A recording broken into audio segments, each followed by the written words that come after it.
মার্কিন president Donald ট্রাম্পের প্রশাসন নতুন একটি ভিসা চালু করতে যাচ্ছে, যাকে গোল্ড কার্ড ভিসা বা ট্রাম্প গোল্ড কার্ড নামে পরিচিত করা হচ্ছে। এই ভিসা মূলত ধনী ব্যক্তিদের জন্য, যারা বিপুল অর্থ বিনিয়োগ করতে সক্ষম। নতুন ভিসা কার্যক্রম শুরু করতে যুক্তরাষ্ট্রের নাগরিক ও অভিবাসন সেবা ফর্ম I-140G এর খসড়া অনুমোদনের জন্য বাজেট ও ব্যবস্থাপনা অফিসে জমা দিয়েছে। অনুমোদন মিললে ভিসাটি আগামী 18 ডিসেম্বর থেকে কার্যকর হবে। ভিসার জন্য আবেদনকারীদের দিতে হবে অফেরতযোগ্য $15,000 ফি এবং সময় মতো প্রয়োজনীয় কাগজপত্র। ভিসা অনুমোদিত হলে আবেদনকারী স্থায়ীভাবে যুক্তরাষ্ট্রে বসবাসের অধিকার পাবেন, তবে জাতীয় নিরাপত্তা বা অন্যান্য ঝুঁকির কারণে ভিসা বাতিল হওয়ার সম্ভাবনা থাকছে।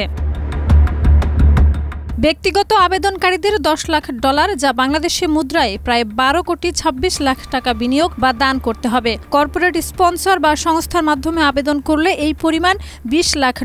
ট্রাম্প প্রশাসনের উদ্দেশ্য হলো এই বিনিয়োগ বা দানের মাধ্যমে আবেদনকারী যুক্তরাষ্ট্রকে উল্লেখযোগ্য সুবিধা দিতে সক্ষম কিনা তা যাচাই করা। শাহিদা রুবি, মাই টিভি।